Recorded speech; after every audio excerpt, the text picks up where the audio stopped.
As the sun dipped low in the sky, casting long shadows over the dusty village, Kamau sat beneath a gnarled baobab tree, lost in thought. The parched earth beneath him cracked open like old bark, and the dry air clung to his skin.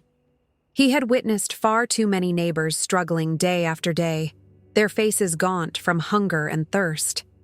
The once bustling village had become a ghost of its former self, with whispered conversations about miracles turning into dire silence. Kamau respected the pain of his people and vowed he would find a way to turn their fortunes around. With the day's heat finally cooling, he began to devise an unusual plan. He had become more than just a provider. He needed to be a merchant of hope. In a world where water was a coveted treasure, he needed to change the landscape of desperation into one of ingenuity. The idea struck him like a water droplet on parched soil. What if he could collect the moisture from the villagers' very bodies? Kamau grabbed a thin piece of cloth and soaked it in the few precious drops he had reserved for himself. He worked late into the night, crafting a simple contraption using clay pots and a large canvas cover.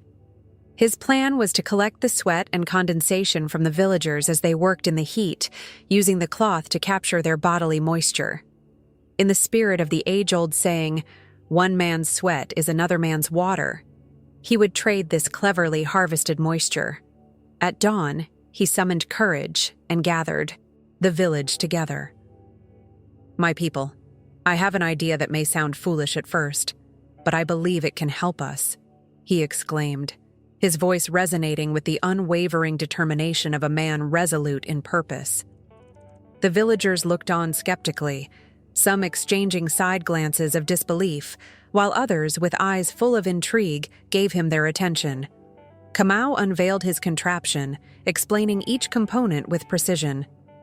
"You see, it may seem like an odd notion, but if we gather the moisture from your skin, we will have enough to sustain us until the well fills once more and the skies bless us with rain." The initial hesitance began to fade as curiosity took root. "Join me and allow me to collect this sweat, just like one collects honey. I promise to trade it back to you as water." With hesitation giving way to desperation, the villagers agreed.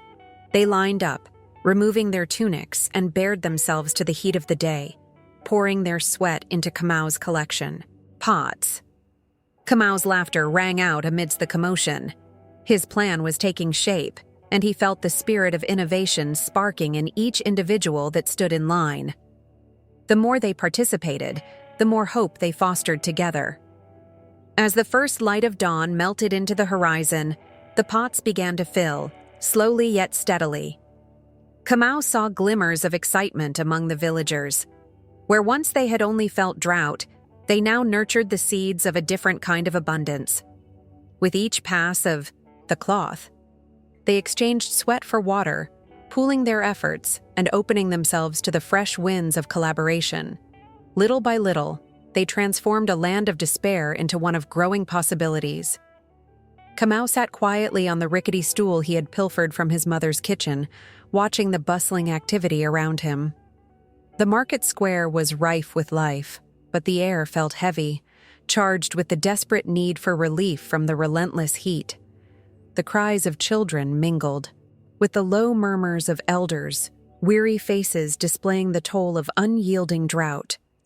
Despite the oppressive sun, there he was, a merchant of sorts, concocting a potion both absurd and brilliant, a solution sprouting from his fertile imagination, born of necessity. Each morning, he diligently collected what many would deem waste and transformed it into a commodity of life. With utmost care, Kamau sterilized and bottled his pure fresh water, convinced that the art of perception was as potent as the fluid itself. He sprayed his makeshift stall with water from the village's dwindling supply to give it an authentic sheen, believing that nothing spoke louder than an alluring display.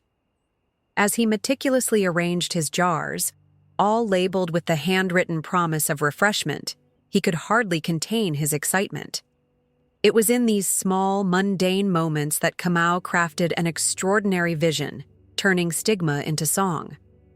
The first handful of curious souls who approached his stall were met with his rehearsed pitch, a mixture of humor and bravado. "Step right up, drinkers of the parched earth. Quench your thirst with nature's finest," he would call out, each syllable dripping with a fervent intention that was impossible to ignore. To his surprise, he found that laughter opened the gates of suspicion, prompting people to shake their heads but draw nearer, intrigued.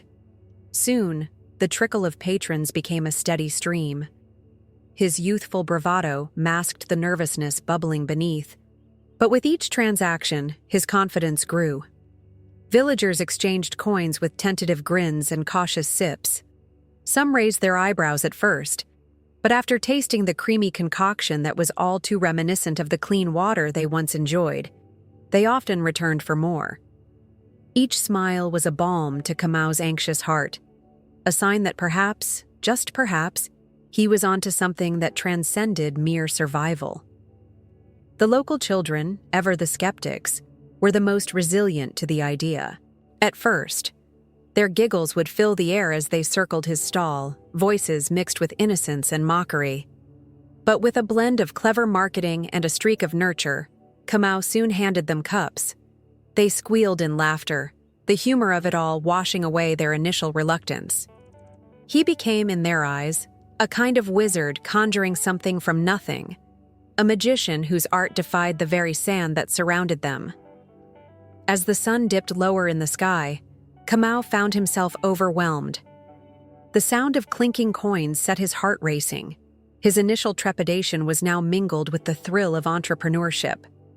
Whispers of his innovative stall wandered through the village and beyond, enticing weary travelers to venture into his little corner of the world, seeking solace in his colorful jars. The shift in atmosphere around him was palpable. Laughter filled the air, mingling with cautious curiosity, and Kamau knew he had touched a nerve. What began as a desperate act of survival was rapidly morphing into a formidable business model, verging on the absurd, yet remarkably alive. As weeks passed in a whirlwind of activity, Kamau found himself bemused by the swift transformation of his little stall into a local sensation. The sun-drenched street where he had first set up shop had morphed into a bustling marketplace, vibrant with laughter, shouts, and the delightful aroma of street food wafting through the air. Each day, he watched as line after line of customers eagerly awaited their turn to experience what they believed was nothing more than refreshingly pristine water. Yet, as Kamau stood behind the table, he felt the pulsating thrill of a secret, a thrill that both intoxicated and concerned him in equal measure. Word of mouth traveled like wildfire, fueled by tales of miraculous rejuvenation. People claimed they felt lighter, as if a heavy fog had lifted from their minds with every sip they took. The change in their demeanor fascinated him. He could see it in the way a mother, once weary from tending to her children, would now dance with them in the midday sun, her laughter infectious. The old man who sat on the corner, stooping under the weight of years and burdens, would rise from his creaking chair to join friends in animated discussion, his eyes sparkling with a newfound vigor. Kamau had never envisioned that his mere invention, a blend of pure water with a subtle infusion of herbs from the forest, could impact lives so profoundly. It wasn't merely about clever marketing, nor the coin jingling in his pocket. It was about witnessing the metamorphosis of his community. Something ineffable seemed to emanate from each bottle he handed out, a rush of vitality encapsulated in clear liquid. He pondered the strange alchemy behind this magic water. Perhaps it was the combination of pure hydration and the natural ingredients he so carefully selected, each possessing mild yet potent properties overlooked by the untrained eye. Yet this innocent surge of happiness and health was not without its shadows. Kamau was acutely aware that with each glass filled, he was tethering himself to an unsustainable lie. How long before someone would question what was truly inside those bottles? As the curiosity of the people deepened, so too did his anxiety. Each smile displayed a fleeting joy that danced dangerously close to deception. He measured his steps carefully. He relished the joy of those around him while secretly wrestling with the weight of truth veiled within his commerce. His evenings grew burdened with contemplation. At times he would sit on the edge of his bed, the soft glow of a candle flickering in the corner, questioning whether he had drifted into moral ambiguity. Was he a hero for providing joy, or a trickster weaving tales of safety and rejuvenation with deceptive threads? The burden gnawed at him, but the joy radiating from the community was an intoxicating balm against the sting of his uncertainty. He could paint it with a brush of positivity, but deep inside, he knew he had unleashed an enigma that could change everything. He cast his gaze out of the window, watching the stars blink atop the night sky, leaving him with the lingering thought that sometimes the strangest of situations can lead to exquisite chaos, an unexpected journey paved with promise and riddled with moral crossroads. Kamau understood he stood at a precipice. One misstep, and the enchanting illusion he had created could spiral into a truth with consequences far beyond a mere stall or the weight of coins in his pocket. Kamau stood in his small but bustling shop, the aroma of freshly prepared concoctions wafting through the air like a siren's call to the thirsty villagers. His modest display, now adorned with various vibrant bottles, sparkled under the midday sun. The villagers had come to him not just for the drinks, but for the stories he spun around each one. However, today, the atmosphere felt charged, heavy with the anticipation that swirled around the elder who now stood before him. The elder's brow was lined with years of wisdom, and his deep-set eyes were pools of knowledge, reflecting both concern and interest. Kamau, though surprised by the elder's sudden appearance, felt an innate respect swell within him. It wasn't often that he was graced by the presence of such a revered figure. He reminded himself that this was a moment to navigate with care.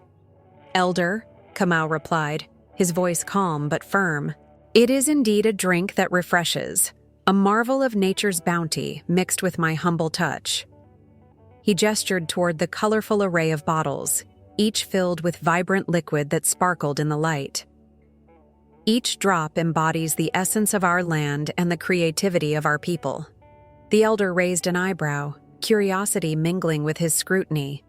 "But what do you truly sell, Kamau?" he asked, his tone probing but not harsh, an invitation rather than a challenge.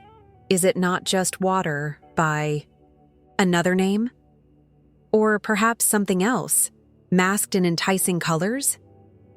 Kamau felt a tremor beneath his skin, his pulse quickening. He knew the rumors had spread, tales of an extraordinary elixir that did wonders not just for thirst, but also for the spirit. The dilemma was profound. He had cultivated a vibrant business, yet the construct of his creation teetered on the edge of tradition and innovation. "What is water, elder, but a vessel for dreams?" he mused, allowing himself to weave carefully chosen words into the fabric of his response. "In my craft, I harness the very spirit of our landscape, blending it with flora known to uplift and invigorate." The elder's gaze softened, intrigue evident as he contemplated Kamau's words. "So, you are not merely selling water, you are offering a taste of our identity?" Kamau nodded, newfound confidence swelling within him. "Precisely. Each bottle tells a story of the rains that nourish, the sun that blesses, and the labor that gives it life. I seek to quench not just the thirst of the body, but also the yearning for connection, for heritage. With each sip, I hope to revive a sense of unity among us." The elder lowered his head, reflecting for a moment. Kamau felt a mixture of relief and anxiety. This was his opportunity to earn the elder's trust, to align his entrepreneurial endeavor with the heart of the village's spirit. "Then let your craft serve as a bridge between the past and the future," the elder said slowly.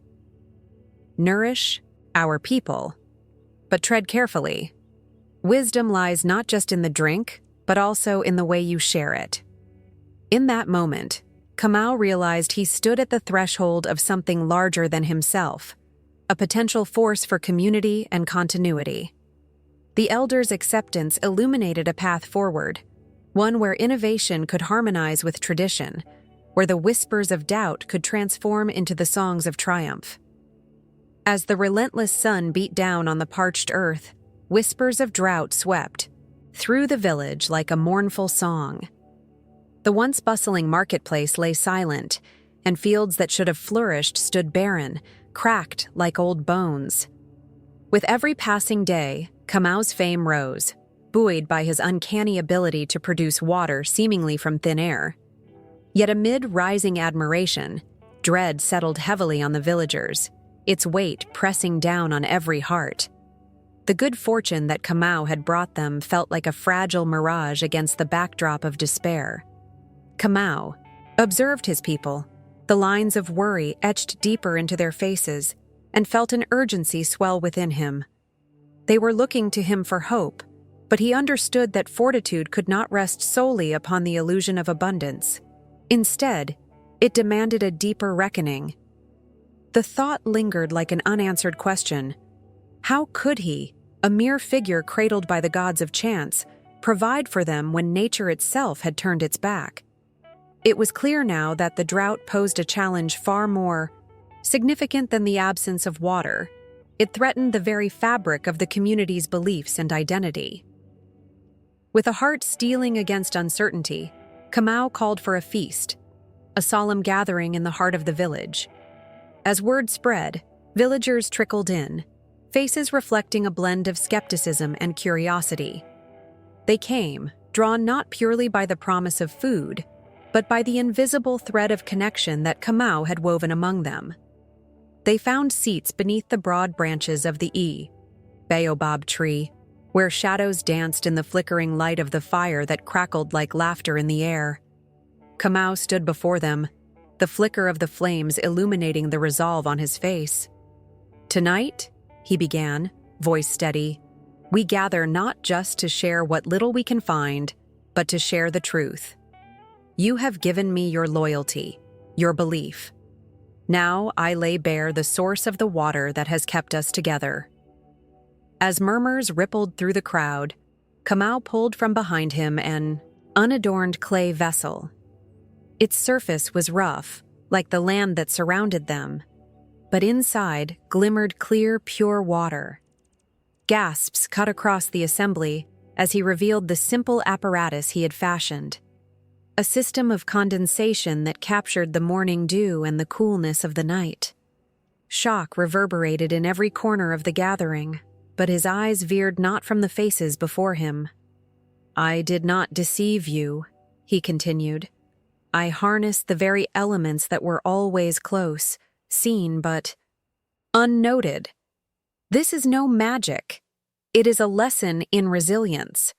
We have the capacity to adapt and thrive even in the harshest circumstances." And as the truth sank in, the initial wave of disbelief was washed away by a tide of understanding. Rather than turning against him, the villagers began to realize that Kamau had not just provided hydration, he had ignited a collective spirit born of collaboration and ingenuity. Conversations thrummed through the air like an awakening, and laughter mingled with platters of shared food. They began to reassess their beliefs. Water was not just a gift from the heavens, it was a call to learn, innovate, and come together as one. As the sun dipped below the horizon, painting the sky with hues of orange and purple, Kamau felt the warmth of unity radiate from within the gathered people. Their shared struggle forged a bond that no drought could sever. They had crossed the threshold of despair and emerged into a dawn of hope, strengthened by the combined will to face the future, no matter how arid it may be. As days turned into weeks, the village of Nyahururu developed a newfound rhythm driven by determination and community spirit. The dust that whirled around the paths once seemed to mock their thirst, but now it was a reminder of their resilience. They began to see every rock and root as potential allies in their quest for water. The elders gathered regularly beneath the sprawling baobab tree, sharing knowledge and ideas that had been passed down through generations. It became a hub of creativity where the youth, inspired by Kamau's ingenuity, eagerly absorbed the wisdom of their ancestors while contributing their own fresh perspectives. One day, an enterprising group of children stumbled upon an old, rusted windmill near the edge of the village. Its blades had long been stilled by neglect, but the children envisioned how they might breathe life back into it. They sought the guidance of Mazi Karanja, the village blacksmith, who was known for his skills in shaping metal. Together, they inspected the windmill, and through playful laughter and earnest trial and error, they began to replace broken parts with scraps they collected from the village's outskirts. The sound of hammers striking metal echoed through the village, drawing curious villagers away from their daily chores. Meanwhile, the women of Nyahururu gathered to experiment with traditional water conservation techniques. They began to craft clay pots, using their hands to mold the earth into vessels that would minimize evaporative loss. Each pot became a symbol of unity, with intricate patterns and designs that told stories of hope and perseverance. The village transformed into an artful display of these pots, every corner brimming with color and creativity. As the sun dipped lower in the sky, the landscape shifted from barren to vibrant, reflecting the spirit of collaboration that Kamau had instigated. As the projects progressed, an unexpected alliance formed among villagers who had previously kept their distance. The farmer, who had always relied on hired labor for his harvests, now worked alongside the seamstress, who applied her craftsmanship to engineer better irrigation systems from simple materials. They learned from each other's strengths, creating tools and mechanisms that worked in harmony with the land. It became clear that the thirst for water also quenched a deeper hunger for connection and understanding within the community. One evening, as the wind began to stir, the first drops of rain finally fell. The villagers rushed out, their laughter mixing with the droplets as they danced beneath the clouds. This rain was not merely a gift from the skies. It was a celebration of their combined efforts and their unwavering spirit. Every child, woman, and man held their pots and containers high, ready to collect the bounty that nature provided. Messengers soon began to travel to neighboring villages to share not just the news of their newfound solutions, but also the significance of community and ingenuity that Kamau had reignited among them. In the wake of this transformative period, Kamau's presence was felt in every corner of their lives. His legacy was etched into the very fabric of the village, reminding them that it was not just about finding water, but about fostering relationships and embracing innovation. The land that once suffered under the weight of drought was slowly learning to thrive again, fortified by the unyielding spirit of cooperation that Kamau had inspired.